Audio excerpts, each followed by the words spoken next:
A pristine white napkin embroidered with a golden star is crumpled in a trembling hand. You hear the sharp, arrogant voice of a woman. "He's telling you it's over, darling. Can't you take a hint you're a nobody?" The camera focuses on a plainly dressed woman, her face pale, sitting across from a handsome man and his stunning, cruel companion. The entire upscale restaurant is silent watching. The man, her husband, just sips his wine. But before the humiliated wife can even speak, the owner of the restaurant appears bowing deeply, not to the husband, not to the mistress, but to the nobody, wife, calling her partner. The restaurant was called L'Étoile d'Or, and it was a temple of quiet, suffocating wealth. Crystal glasses chimed with the sound of old money. Waiters draped in starched white moved like ghosts, and in the very center of this opulent stage sat Alice Warren, feeling like an understudy accidentally thrust into the lead role. She was wearing a simple navy blue linen dress. It was 10 years old. It was the dress she'd worn on her first real date with Mark, back when he was an ambitious associate with more charm than cash, and she was a junior analyst who loved his laugh. Now the dress felt thin, its simplicity a stark contrast to the diamond-draped women at the surrounding tables. Tonight was their 15th wedding anniversary. Mark had texted her that afternoon. "L'Étoile d'Or, 8 p.m. Don't be late." It was the first time in 3 years he'd acknowledged their anniversary at all. Alice's heart, a small, hopeful bird, had dared to take flight. Maybe this was it. Maybe the coldness, the late nights, at the office, the scent of unfamiliar, expensive perfume on his suits. Maybe it was all just a phase. Maybe he'd finally seen the value in their shared history, in the quiet, steady home she had built for him. She had spent her life becoming the perfect support system. When Mark's company, Thorn Industries, started to take off, she'd quit her own promising career in finance at his request. "I need you, Alice," he'd said. "I need a stable foundation. You're my rock." So she became a rock, immovable, quiet, and slowly over the years worn smooth by his growing indifference. He was the CEO, the rainmaker, the one who attended galas and flew to Zurich.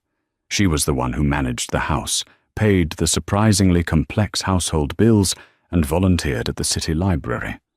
A nobody, as one of Mark's new flashy friends had once whispered at a disastrous Christmas party, just loud enough for Alice to hear. A waiter approached his smile, painfully polite. "More water, madame." "Yes, thank you," Alice said, her voice barely a whisper. He filled her glass, his eyes flicking for a brief second to her bare wrists, then to the heavy gold-laden arm of the woman at the next table, a certain Mrs. Davenport, a titan of city real estate. Alice shrank a little further into her chair. She checked her watch. 15 p.m. Mark was late. He was always late. She traced the small embroidered star on the linen napkin. L'Étoile d'Or. She'd always found the name a bit pretentious, but she knew from the detailed financial reports she reviewed every quarter that this particular establishment was one of the most profitable in the Etheria Hospitality Group's portfolio. It was a detail she kept to herself, just like she kept everything else. Her phone buzzed. It was Mark, running late, just arrived. A small, genuine smile touched Alice's lips. He was here. She smoothed her dress, ignoring the condescending glance from Mrs. Davenport. She would not let anyone ruin this night. This was their night. The grand oak doors of the restaurant opened, and Mark Warren walked in his tailored suit, impeccable, his handsome face set in the confident, dismissive mask he wore for the world. But he was not alone. On his arm, clinging to him, with a familiarity that struck Alice cold, was a woman. She was breathtaking, tall with rivers of honey-blonde hair, wearing a red dress that seemed poured onto her body.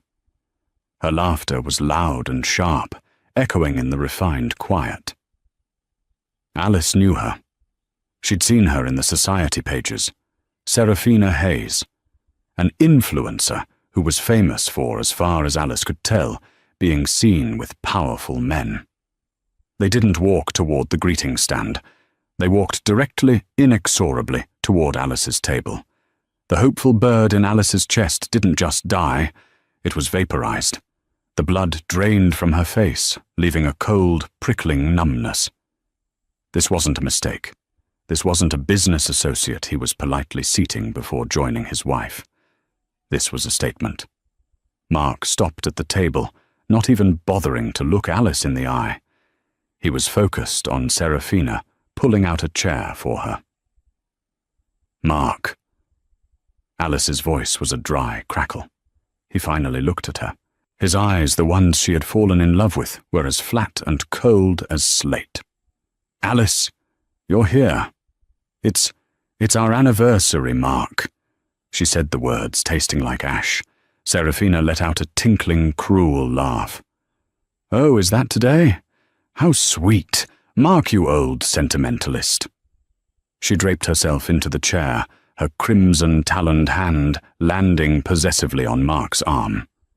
Mark cleared his throat, adjusting his cufflinks.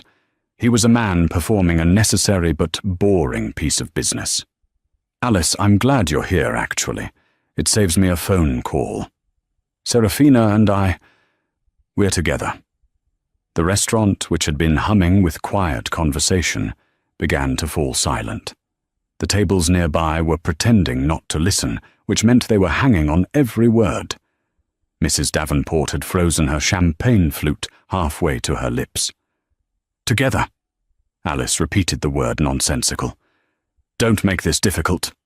Mark snapped his voice low. "It's been over for years, you know that. We're just roommates. I'm filing for divorce." "You're filing?" Alice's mind was spinning. The prenup, the clauses.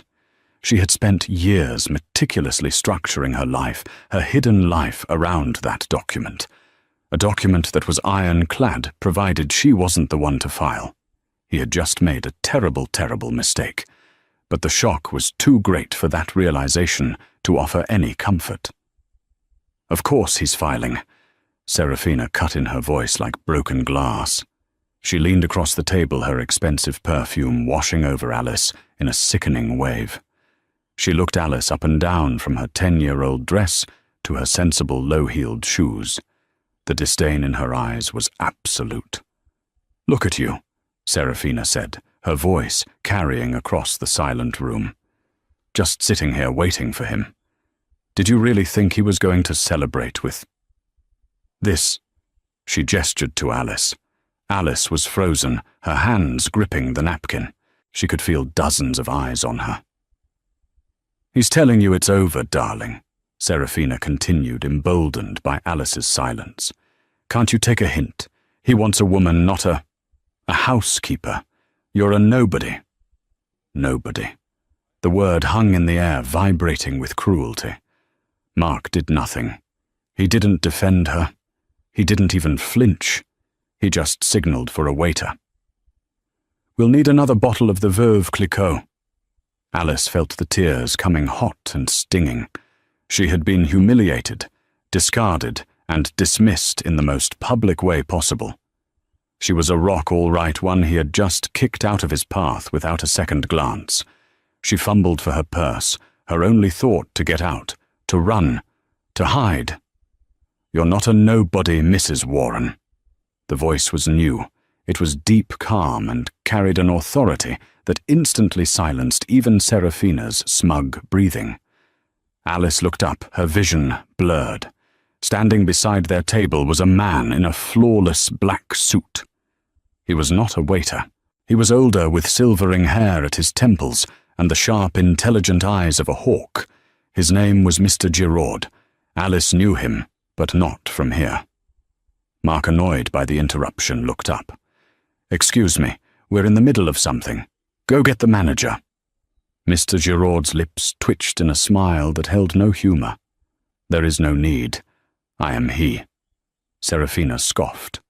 "Well, manager, we're having a private conversation. Run along and get our champagne." Mr. Giraud did not move. He did not even look at Serafina. His entire focus was on Alice, and his expression was one of profound respect, and something else, a cold, precise anger. "Mrs. Warren," he said, bowing his head slightly, "I am so sorry for this disturbance. I was not aware you were dining in the main hall tonight.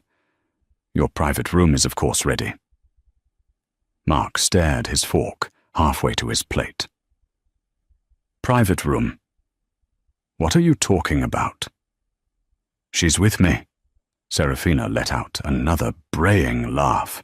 "Oh, this is priceless. Is this some restaurant policy? Pity the dumped wife." "Don't bother Giraud." She was just leaving. Mr. Giraud finally turned his gaze to Serafina Hayes. The temperature around the table dropped 10 degrees. His eyes were not angry. They were analytical, like a biologist studying a particularly uninteresting insect. "Miss Hayes," he said, his voice quiet, but slicing through the room, "you are a guest in this establishment. This woman," he gestured to Alice, "is not." Mark, his arrogance pricked, threw his napkin down. "Now look here. I don't know what's going on, but I'm Mark Thorne of Thorne Industries. This is my companion, Miss Hayes. We are high-value clients. This," he waved a dismissive hand at Alice, "is my soon-to-be ex-wife. She is a housewife, a nobody. She has no account here." "Oh, Mr. Thorne." Mr. Giraud said, a note of genuine pity in his voice. "That is where you are tragically mistaken." He turned back to Alice, who was slowly, very slowly emerging from her fog of shock. The numbness was being replaced by a familiar, cold clarity. The one she used in boardrooms.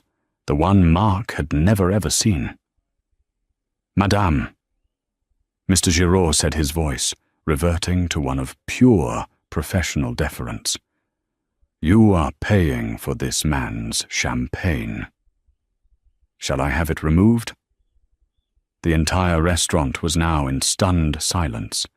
Mrs. Davenport, the real estate titan, was watching Mr. Giraud with a look of sudden, dawning recognition. She knew exactly who he was, and it was clear he was not just a manager. What did you call her?" Mark stammered, his bravado finally cracking. "I called her Madame," Giraud replied, "as is her title." "Her title," Serafina sneered, though a tiny worm of doubt was now in her voice. "What is she, the queen of nobodies?" Alice finally found her voice. It was not the trembling whisper from before. It was low, clear, and steady. "No, Miss Hayes," Alice said, looking directly into the other woman's eyes. "I'm not." She placed her crumpled napkin on the table and rose to her feet. As she did, Mr. Giraud instantly reflexively pulled her chair out for her. It was a gesture of deep, ingrained respect. "Giraud," Mark demanded, his face turning a blotchy red. "What is the meaning of this? Stop this, are you her friend? Is this a joke? I'll have your job for this." Mr. Giraud actually smiled. It was a terrifying sight. "My job, Mr. Thorne, that would be complicated. You see, while I am the acting manager of L'Étoile d'Or, it is only a very small part of my duties as the chief operating officer of Etheria Hospitality Group." Serafina's heavily penciled-in eyebrows shot up. Etheria. Even she knew that name. They owned 5-star hotels across the globe. "But my most important role," Mr. Giraud continued, placing a hand on the back of Alice's chair, "is acting as the right hand and public-facing executive for our firm's founder, principal investor, and majority owner." He turned his body angled fully toward Alice. "The real partner, Madame Alice Warren." The silence that followed was so profound that the distant clatter of a dish from the kitchen sounded like a gunshot. Serafina Hayes's face, which had been a mask of smug superiority, was now a frozen comical O of disbelief. Her painted red lips were parted, her eyes wide. Mark Thorne simply blinked. He looked at Mr. Giraud, then at Alice, then back to Mr. Giraud. A short, sharp laugh burst from his lips. That's absurd. Alice. My Alice owner of Etheria. She volunteers at a library. She balances the household checkbook. This is the most ridiculous, elaborate prank I have ever seen. It is no prank, Mr. Thorne, Giraud said. His calm was unassailable. Alice, tell him, Mark demanded, turning to her. Tell this waiter to stop. Tell him who you are. Alice looked at her husband, the man she had loved, the man she had supported, the man who had just publicly branded her a nobody while sitting next to his mistress on their anniversary. He's right, Mark, she said. Her voice was steady. I am the majority owner of Etheria Hospitality. Mark's face went from red to a pasty, sickly white. What no? No, that's impossible. Your inheritance, that was just some small cap stock fund from your grandfather. It was nothing. A hobby. It was a $2 million seed fund, Alice corrected him, her voice as crisp as a new banknote, which I never touched. I let you believe it was a hobby while I took my own finance degree, my own analyst experience, and my grandfather's protégé, Mr. Giraud, here, and we founded Warren Giraud Holdings. Warren Giraud Holdings. Mark whispered the name unfamiliar. We are a private equity firm. Mr. Thorne Giraud supplied his tone, positively gleeful. We specialize in high-end hospitality and distressed commercial real estate. Etheria Group is simply our largest and most public-facing subsidiary. L'Etoile d'Or is just, I suppose you'd call it a pet project. A very, very profitable one. Mrs. Davenport, the real estate mogul at the next table, suddenly spoke, her voice ringing with newfound respect. Warren Giraud, your AW. Warren, the one who bought the St. Regis portfolio out from under my team last month. Good God. Alice inclined her head politely. Mrs. Davenport, a pleasure to finally put a face to the name. Your bid was very spirited. Mrs. Davenport looked from the unassuming woman in the linen dress to the apoplectic man and his gaudy mistress. She raised her glass. To A.W. Warren.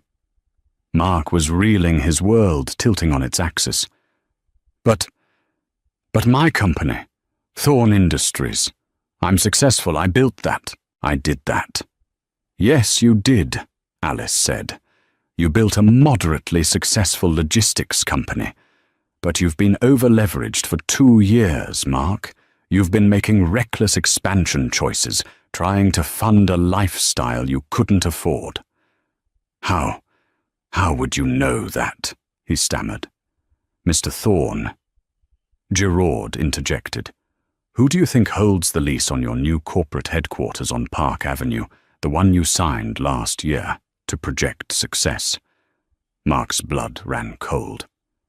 And your company's primary line of credit, Alice continued, her voice devoid of all emotion. The one that keeps you liquid, the one that covers your payroll every month. Which bank holds that paper? Mark, Metropolitan Merchant Bank, he whispered. A small boutique bank, Giraud said. Acquired by Warren Giraud Holdings 18 months ago. We have been, Mr. Thorne, quite literally the only thing keeping your company from imploding for the last year and a half. My partner, he nodded at Alice, is a very patient woman. Serafina's face had gone from disbelief to calculations. She was looking at Alice with a new, hungry light.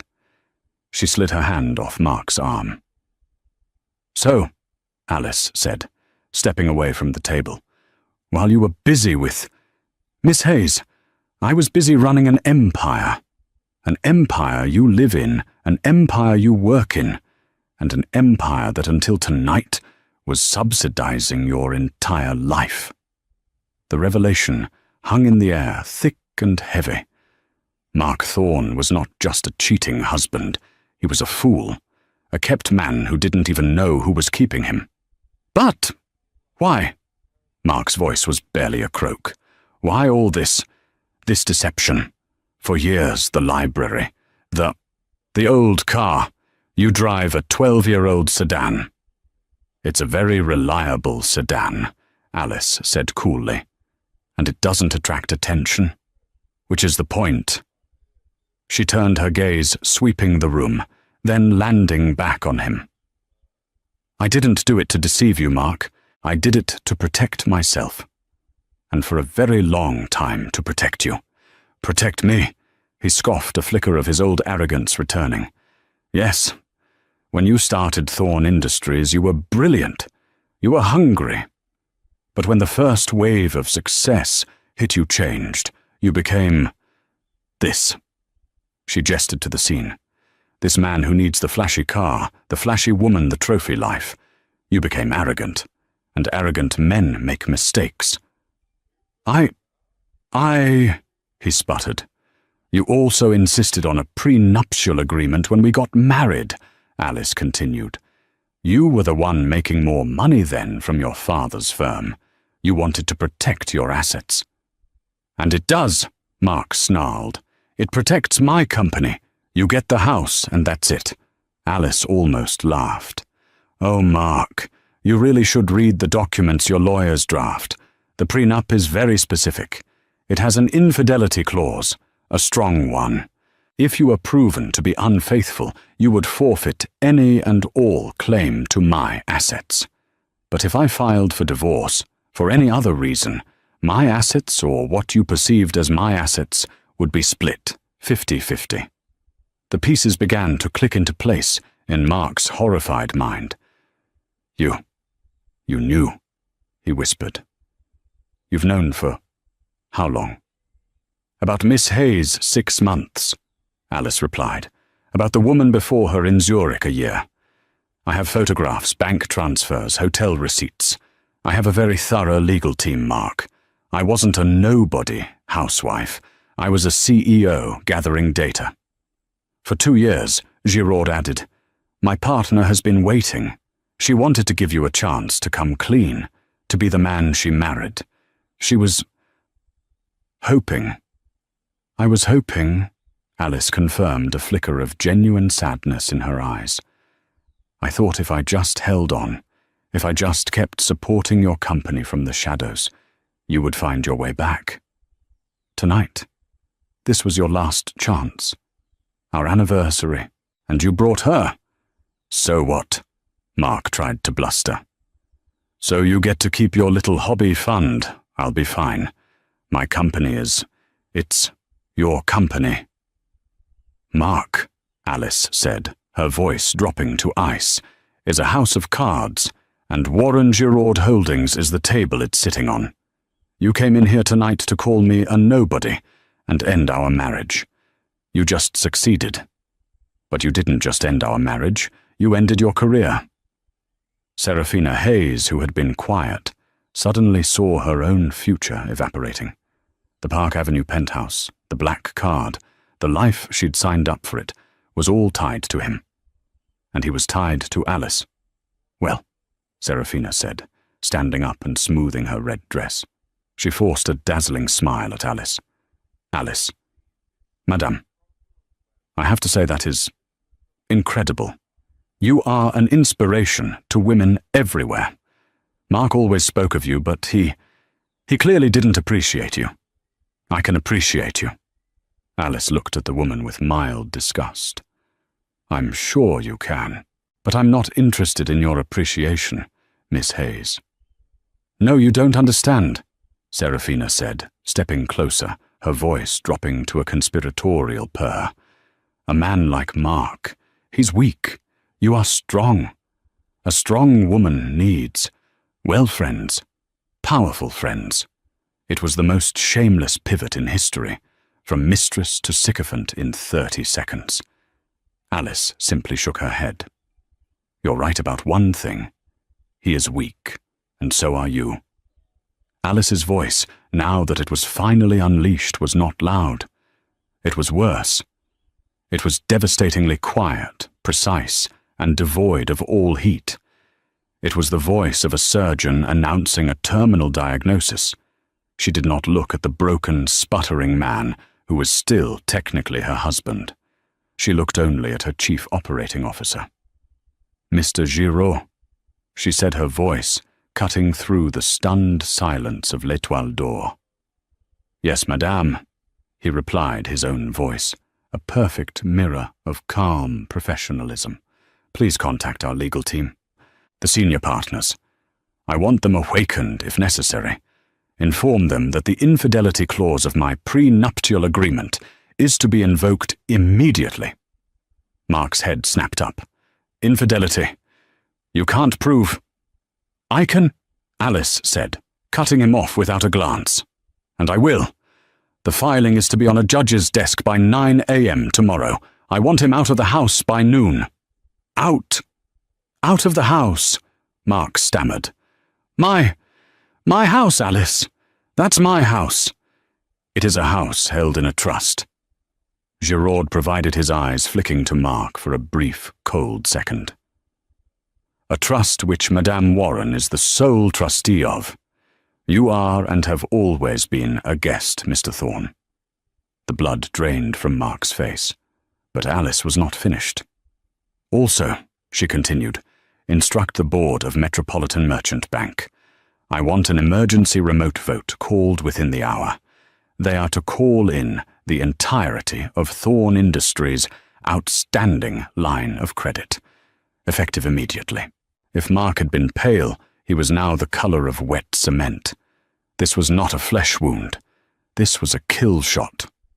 No, he whispered, shaking his head as if to ward off a nightmare. No, Alice. No, you can't. That's my life's work. My company. You do that and I'm ruined. It'll be bankrupt by Monday, Alice. All of it. The employees, the legacy. Please, you can't do this. The pretext, madame, Giraud asked, ignoring Mark's desperate crumbling plea. Breach of contract, Alice stated, as if reciting a grocery list. Public morals clause, section 11B of his loan agreement. I'm sure his performance here tonight with Miss Hayes qualifies as bringing the company's primary debtor into disrepute. He is a moral and financial liability. The bank must protect its investment, liquidate his positions to cover the debt. Alice, please. Mark was begging now, his hands outstretched. The entire room was watching the complete and total vivisection of a man who, 20 minutes ago, had been the king of his own small world. Alice finally turned her head and looked at him. Her eyes were not sad. They were not angry. They were bored, as if he were a particularly dull quarterly report. She then let her gaze drift to Serafina, who was frozen, her mind clearly spinning, trying to calculate this new, terrifying reality. And Mr. Giraud, Alice said, her voice taking on a new, icy edge of something almost like amusement. One final piece of business. Miss Hayes mentioned something about Mark's sentimental nature. I too am feeling sentimental. She paused, letting the words hang. I believe I'd like to own the apartment building she lives in. Serafina let out a small, choked sound. What? Mr. Giraud was already checking his secure device. Ah, the St. Regis residences. As you know, madame, we already own 40% of that building's holding company as of last quarter. Buy the other 60%, Alice ordered. I don't care what it costs. Pay a 30% premium if you have to. I want it closed, tonight. And then tomorrow morning, I want you to personally review Miss Hayes's lease. I am certain she is in violation of something. A noise complaint, an unregistered guest, a morality clause of her own. Find it, and terminate her lease. I want her out by the end of the day." This blow landed. Serafina's mask of calculated greed shattered, revealing the raw, bottom-feeding panic beneath. Mark Thorne, the bankrupt fool, was worthless. But her home... This was the moment Mark's desperation snapped into its final pathetic form, bargaining. The anger hadn't worked. The denial hadn't worked. Now the plea. "Baby, listen to me," he said, his voice thick with a sudden grotesque imitation of love. He lunged, trying to grab her hand. Alice moved it away before he could touch her. "Alice, baby, it was a mistake, a stupid, terrible mistake. She means nothing to me. You know that it's you. It's always been you. I love you. I've always loved you. It was this final pathetic lie that made Serafina explode. You love her." Serafina's voice was a raw, ugly shriek. She pointed a crimson-taloned, trembling finger at the begging man. "You just told me in the car you hated her, that she was a boring, cold housekeeper. You pathetic coward. You loser." "Shut up, Serafina." Mark roared, his panic making him wild. "You're ruining everything. Just shut up. I'm ruining it." Serafina let out a horrible, hysterical laugh. "I'm ruining it. You just sat there and let your wife bankrupt you. You're nothing. She's right. You're a nobody." "Enough," Mark bellowed. Alice watched the two of them, the mistress and the husband, tearing each other apart like rabid animals. She let the silence stretch her disgust, a palpable, cold aura. Finally, she spoke, her soft voice silencing them both. "You don't love me, Mark," she said, her voice clear and final. "You don't even know me." She looked at his desperate, sweating face. "You loved the idea of me. You loved the idea of a quiet, supportive, invisible wife who would never question you, who would tidy up your life and manage your home while you lived a bigger, more important one. You told me once a long time ago that I was your rock."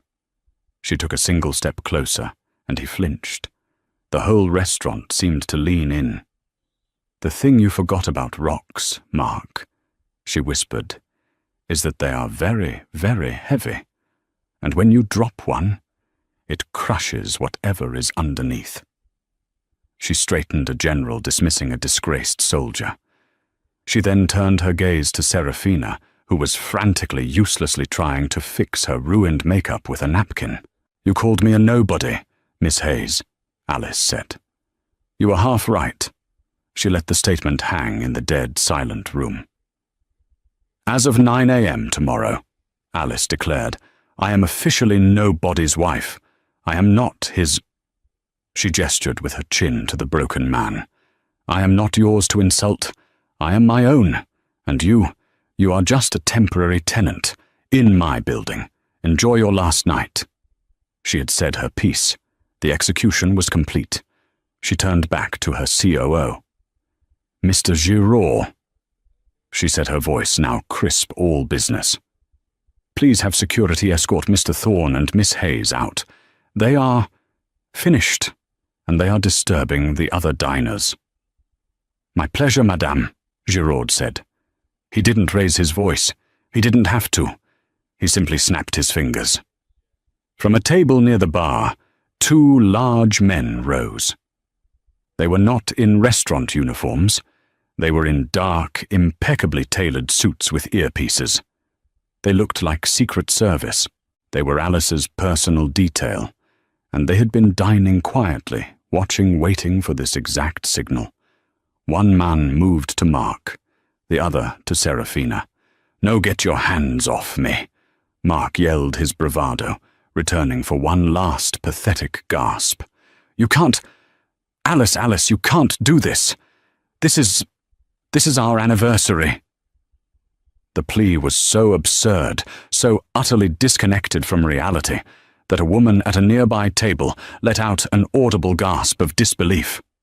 Serafina was just as loud. "Don't you touch me. Do you know who I am? I'll sue you. I'll sue this restaurant. I'll sue her." The security man didn't flinch. He simply took her by the upper arm in a grip that was clearly like a band of steel. She yelped. They were half lifted, half dragged through the silent gauntlet of diners. They were no longer a power couple. They were a spectacle. "It's 15 years. Mark's final cry was desperate, echoing off the high coffered ceilings. "You're throwing away 15 years. The grand oak doors were pulled open. They were physically pushed out onto the cold, dark cobblestone street. The doors clicked shut. The silence that returned was absolute. It was profound. Alice stood alone in the center of the room. She looked small in her simple dress, but she radiated an immense, terrifying power. Then a single sound. Clap. It was Mrs. Davenport, the real estate mogul. She was on her feet. Her face, framed by severe silver hair, was not smiling. It was a mask of pure, unadulterated respect. Clap, clap, clap. Then the banking mogul at the next table. He stood. He began to applaud. And then, table by table, the entire room. The city's elite, the old money, the new power, they all rose to their feet. It was not a cheer.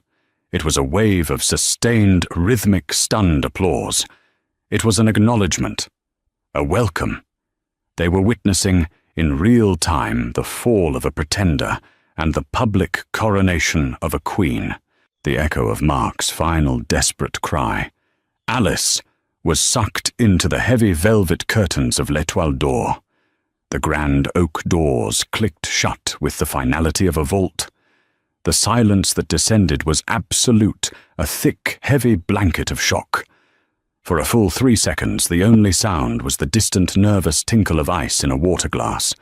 Alice stood alone, her small frame rigid. She had not moved. She was still in the center of the room, the focal point of 100 pairs of eyes. She felt them on her not as a humiliation, but as a judgment. And for the first time, she was not the one being judged. Then a single sound broke the quiet. Clap. It was a slow, deliberate, solitary sound. It came from the table beside hers. Mrs. Davenport, the real estate titan, a woman known for her iron will, and for crushing competitors before breakfast had risen to her feet. Her face, framed by severe silver hair, was not smiling. It was a look of profound, analytical respect. She was not applauding a victim. She was acknowledging a predator. Clap. Her hands met again. And again. As if a spell had been broken, the man at the table next to her, a banking mogul Alice knew by reputation, also stood. He joined the applause. Then another table, and another. It was not the raucous, messy applause of a theatre. It was a rhythmic, stunned, and deeply respectful wave of acclamation that washed over the entire room. They were not clapping for the nobody wife who had been saved. They were clapping for the silent power that had just been unveiled. They were clapping for A.W. Warren. Alice, who had weathered the storm of her husband's betrayal without shedding a tear, felt a sudden, hot prickling behind her eyes.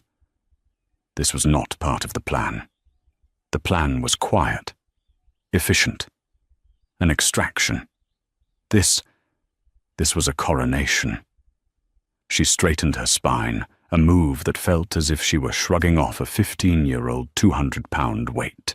She let the simple 10-year-old linen dress hang on her. It was no longer a symbol of her meekness. It was a testament to her discipline.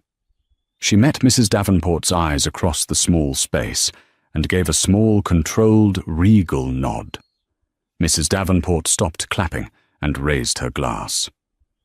"Mrs. Warren," she said, her voice clear. "Mrs. Davenport." Alice replied, her own voice steady. Mr. Giraud, who had been watching the scene with a look of immense, quiet pride, stepped forward. "Madame, your car is at the private entrance." "Thank you, Giraud," Alice said. "But first, please, send a bottle of the 05 Dom Perignon to every table in this room, with my apologies for the theatricality. It was unavoidable. Of course, madame, Giraud said. He turned to the nearest captain, who had been frozen in place, and gave the order with a simple flick of his wrist. The restaurant staff, galvanized, sprang back to life. And, Alice added, turning to Mrs. Davenport's table, please send a bottle of the 59 Lafitte to Mrs. Davenport, with my compliments on her. Excellent timing. Mrs. Davenport's thin lips curved into a genuine smile. I look forward to it. And to future business, A.W. The use of the initials was a clear signal. The secret was out. The game had changed. Giraud placed a hand on Alice's elbow, not to support her, but to guide her. This way. He led her not to the main doors where her husband had been ejected, but through a discreet, unmarked panel in the wall, panelled in the same dark mahogany as the rest of the room. It opened into a plush, silent corridor, carpeted in deep burgundy. The chaos of the dining room vanished. As the door clicked shut behind them, Giraud's entire demeanour shifted. The respectful, deferential manager was gone. In his place was the sharp, efficient COO, her grandfather's protégé, her mentor, and her most trusted partner. "Alice," he said, his voice brisk. "Are you all right? I'm Operational Giraud," she replied, her voice cooling by the second, shedding the last of the wife and becoming the CEO. He did exactly as the psychological profile predicted. Arrogant, dismissive, and he used the key phrase. Nobody. We have at least 50 witnesses to his public declaration of infidelity. Security feeds from the restaurant are already uploaded to the legal server, Giraud confirmed as they walked. Audio is crystal clear. The infidelity clause is ironclad. They reached a private elevator which opened at their approach. Inside, Giraud pressed the button for the subterranean garage. "Well," Giraud said, allowing himself a small, grim smile. "That was overdue." "It was necessary," Alice said, her gaze hardening. "He had to be the one to light the match. The prenup was specific. If I filed, it was a 50-50 split of perceived assets. If he filed or was proven in breach, I retained 100% of Warren Giraud assets, and he forfeited everything. He just handed me his entire future on a silver platter." The elevator doors opened into a pristine, white-tiled private garage. Only one car was present. It was not a flashy Ferrari or a stately Rolls-Royce. It was a Bentley Mulsanne, custom-built the color of a thundercloud. It was a vehicle that did not scream for attention. It simply possessed it. A driver in a dark suit stood at the open rear door. Alice slid in. Giraud took the passenger seat, and the large sedan pulled away, its engine a deep, powerful hum. The car was not a refuge. It was a war room. Before they had even hit the street, Giraud was on his secure satellite phone. "Execute protocol ironclad. Yes, now. Inform the board of Metropolitan Merchant. I want the note on Thorn Industries called in full. Tonight. I don't care what time it is in London. Get the directors on the line. The morals clause was breached publicly. We have the proof. We are claiming full default. Liquidate his positions to cover the debt. Yes, all of them." Alice, meanwhile, was on her own device, not a phone, but a hardened, encrypted tablet. She was not crying. She was not shaking. She was working. Her fingers flew across the screen. "Giraud," she said, not looking up. "Contact household staff. The locks on the main house are to be changed within the hour. My personal items were moved to the sanctuary last week. His are not." "Already handled," Giraud said, covering the mouthpiece of his phone. "Our team is on site now. He will be denied entry." "Good," Alice said. "Authorize them to allow him 1 supervised hour tomorrow to collect his personal effects. After that, anything left is to be donated. I want him erased from that house by noon." "Understood." Giraud turned back to his call. "Legal team file the divorce proceedings. Timestamp them for 9:01 a.m. I want the injunction to freeze all joint assets and all Thorn Industries assets on a judge's desk by 9:05. He is not to move a single dollar." Alice closed her eyes for a moment, not in pain, but in calculation. She remembered Mark 15 years ago, all charm and ambition, promising her the world. She had loved him. She truly had. But the man she loved had been eaten alive by the man he became, a shallow, arrogant creature who needed to diminish her to feel big. She remembered the day 2 years ago when Giraud had quietly placed a file on her desk. It was from a private investigator. Photos, a hotel in Zurich, a blonde woman, not Serafina, but a predecessor. That was the day the marriage had truly ended. That was the day Alice Warren Housewife became a character she played a shell she inhabited, while A.W. Warren, the invisible titan, began to build her fortress. She had given him 2 years to find his way back. 2 years of rope. Tonight he had used it to hang himself. "And Giraud," Alice said, her voice dropping to absolute zero. "The mistress, Serafina Hayes." Giraud's smile was wolfish. He was already on a new call. "Acquisitions, the St. Regis residences. Yes, the entire holding company. I am authorizing a premium of up to 25% over market. I want it closed. Tonight. Yes, wake up the board in Hong Kong. This is an A.W. Warren priority directive. I want the keys and the tenant files on my desk by 6 a.m. As soon as the sale is finalized," Alice instructed, "find the morality and conduct clause in Miss Hayes's lease. I'm sure there's one. The late-night parties, the constant traffic. I'm sure she's in breach. Terminate it. Give her 24 hours. Have a security team escort her out.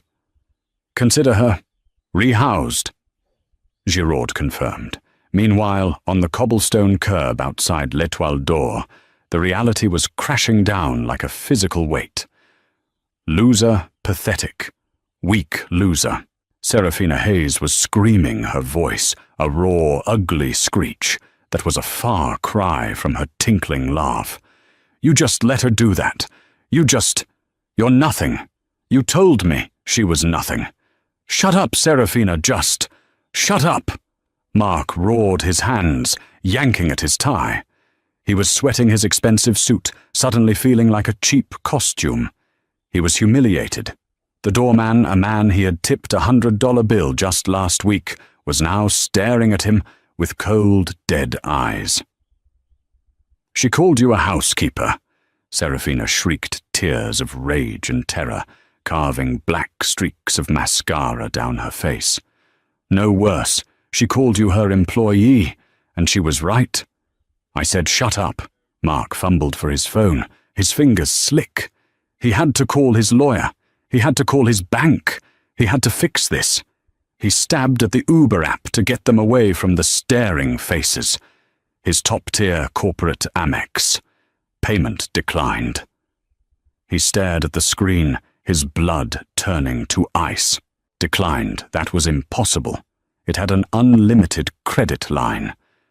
He tried his personal platinum card. Payment declined.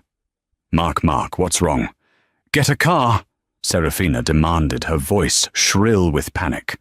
I can't. The cards, they're not working." "What do you mean they're not working?" Before he could answer, his phone rang. The caller ID flashed Robert Yao, CFO. Relief washed over him. "Robert, thank God. Listen, I've got a massive problem. My cards are locked. I need you to—" "Mark, what did you do?"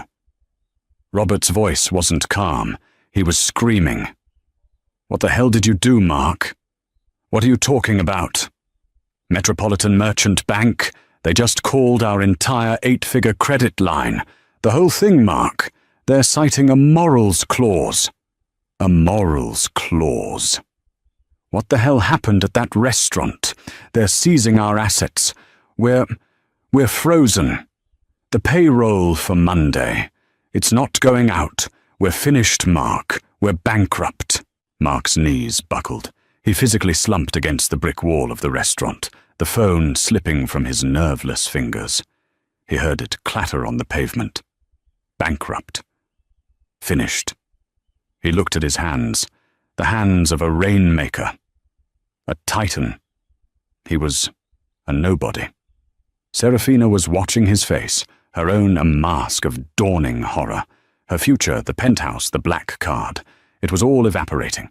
Her phone buzzed. An email from St. Regis, New Ownership LLC, subject notice of immediate lease termination. She read the first line. Pursuant to clauses 14B and 21A of your lease agreement, violation of building conduct and morality policies, you are hereby given 24 hours to vacate the premises.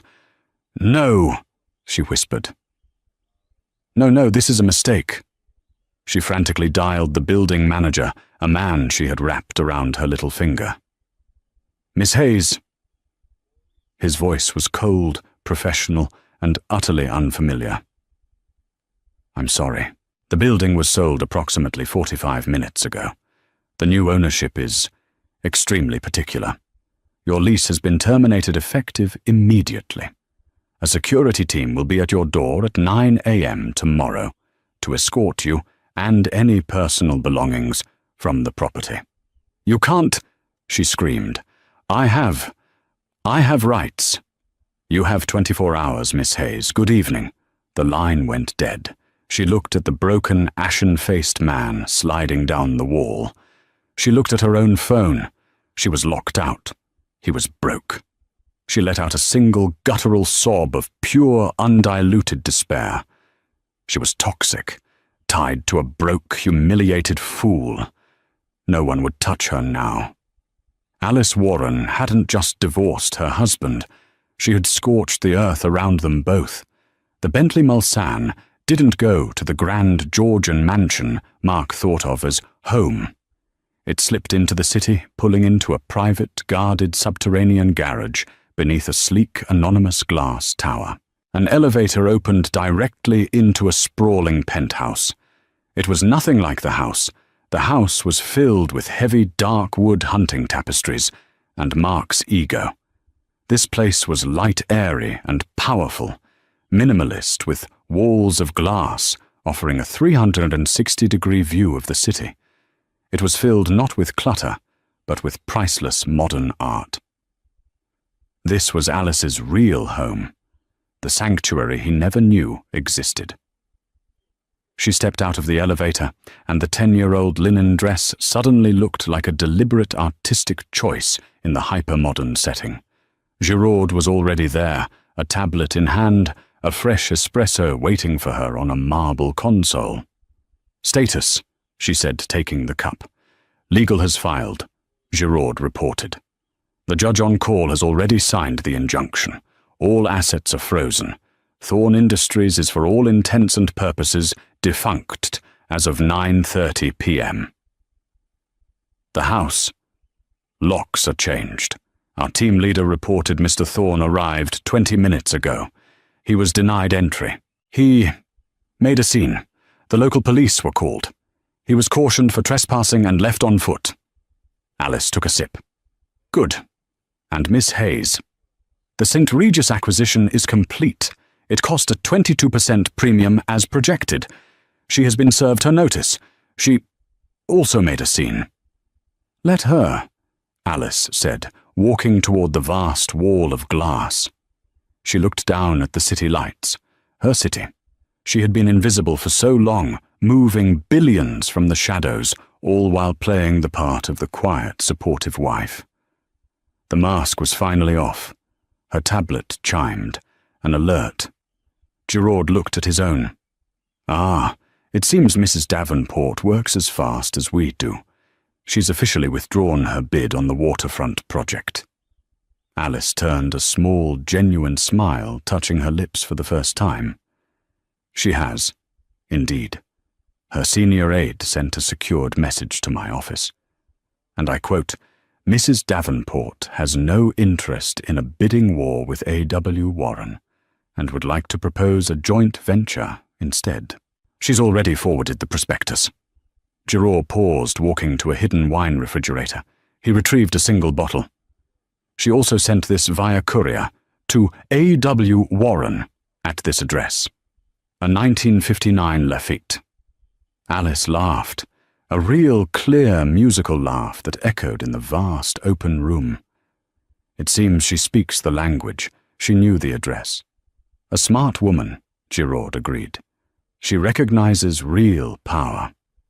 Set a meeting with her for Monday, Giraud. Send her a case of the 05 Dom in return.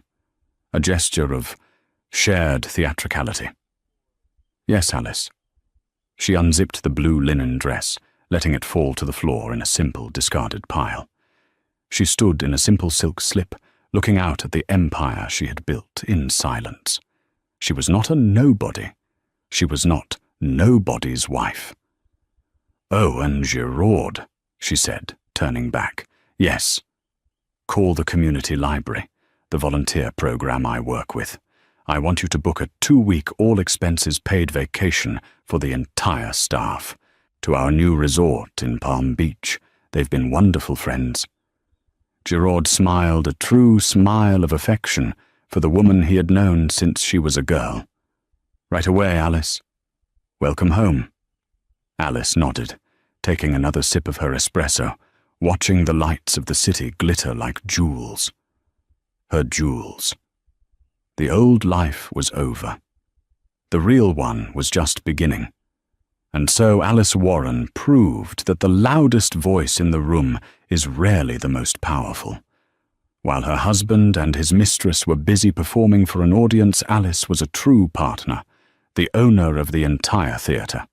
She didn't need to shout about her worth, because her success built in silence and with precision spoke for itself. In the end, it wasn't just a restaurant that belonged to her. It was her own life, which she took back in one single devastating move. What did you think of Alice's incredible story? Have you ever seen someone so underestimated prove everyone wrong in such a spectacular way? Let us know your favorite part of this story in the comments below. Did you see the twist coming? If you loved this video, please show your support by hitting that like button, sharing it with someone who needs to hear this message, and most importantly, subscribe to our channel for more real-life drama and powerful stories every single week. We see you, and we appreciate you.